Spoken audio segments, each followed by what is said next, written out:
where do you guys see yourselves being really active right now in the hydrogen market? Yeah, certainly. Thanks for asking. It's Yeah, like everything, it's rapidly changing, and it's a pretty exciting place to be. I think there's a yeah, lot of technology improvement every year. As I mentioned, we have a background in industrial scale rectification. So I think for us, our primary focus is really on the sort of massive utility scale electrolysis sites where we're talking hundreds of megawatts of hydrogen electrolysis. hmm, So in those applications, we've got a really large containerized solution. Like I said before, we can get up to 50, 60,000 amps in a single unit. And generally, depending on the application, the voltages can vary, but we'll say 3 to 500 volts DC. And so we're selling multiples of those units into these really massive sites. And a lot of these sites have their own power purchase agreements with solar arrays, or they'll be installing solar and wind at the same time as the electrolysis site. So it's what I would really describe as a utility scale hydrogen production kind of market. got it. And are you able to talk about like who are some of your customers that use this? Yeah, And yeah, absolutely. So we work with a number of the leading electrolyzer manufacturers. I think at this point, the technology is changing so rapidly that the scope of the project changes from each project. But generally speaking, there's a number of leading technology companies. One of our biggest projects is the ACES project in Delta, Utah, and that's a 220 megawatt hydrogen production site. That particular project is using Hydrogen Pro electrolyzers. And we did provide the full medium voltage rectification power supply for those. So that's 220 megawatts of power supply. That project's being commissioned kind of as we speak. And it really will be the biggest hydrogen production plant via electrolysis in North America when that goes online. So it's really a test case for a lot of the industry and how to get to this massive scale. and this production facility Yeah. is located next to a large solar farm in that case. Is that It's right? being fed by a solar farm. And actually, the really interesting thing, Kiran, Yeah. is they're above a salt cavern. So what they're doing is they're producing hydrogen and they're pumping it into the ground and they're storing it below ground in these salt caverns, much like they do with methane or natural gas in other parts of the Gulf Coast. So they're really taking the hydrogen, they're taking the solar production in the summer in Utah, right?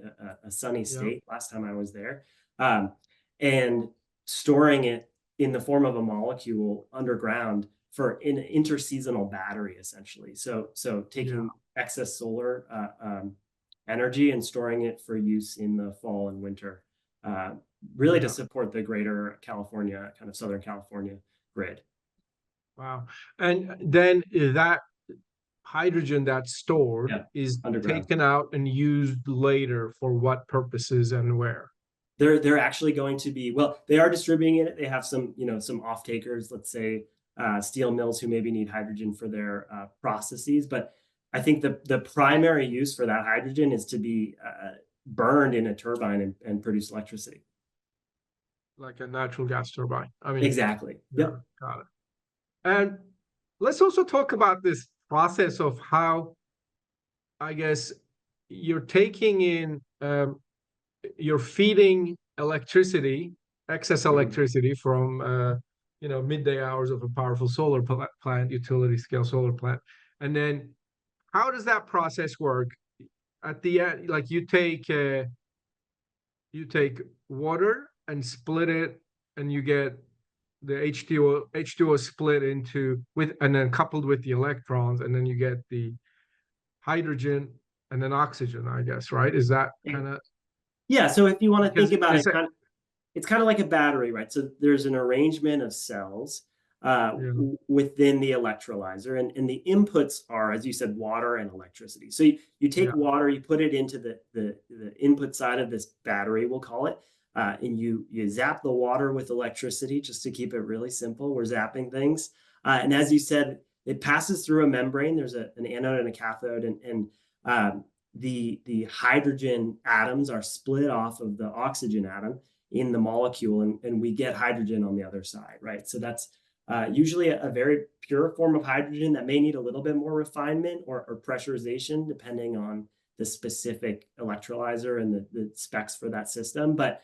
generally, these systems are producing a high quality, pure hydrogen that can be used for, applications like fuel cell cars, right? Like the Mirai. You could drive away with one of those, right? Right. So that's a little bit of the electrochemical process in making the hydrogen. Yeah. And then just to turn the coin, if you want to take that same system, essentially run it in the other direction, you have the fuel cell application where you put the hydrogen into the fuel cell, and then it actually is able to produce water as a byproduct and electricity Yeah. in going through this process in the other direction. Got it. And so in the original process we were talking about, Yes. when you take in the water, do you have to be next to a lake or a river or ocean, or can you just take the, I guess, the uh, humidity in the air and just work Right. it off of the air? Well, so unfortunately, you do need very pure water.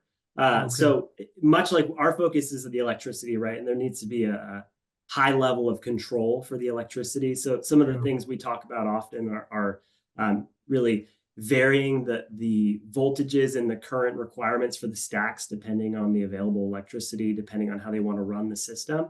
Also, what the footprint of that interconnection is with the utility, right? And in our base case, the large site we mentioned earlier, the ACES site, that is connected to the local grid. So there's a lot of concern from the utility about what the impact of running 220 megawatts is, right? So we have to maintain the system and ensure that our footprint on the grid is appropriate and minimal, acceptable to the operator, while at the same time providing a high quality electricity output. And in that way, you need high quality water as well. But Yeah.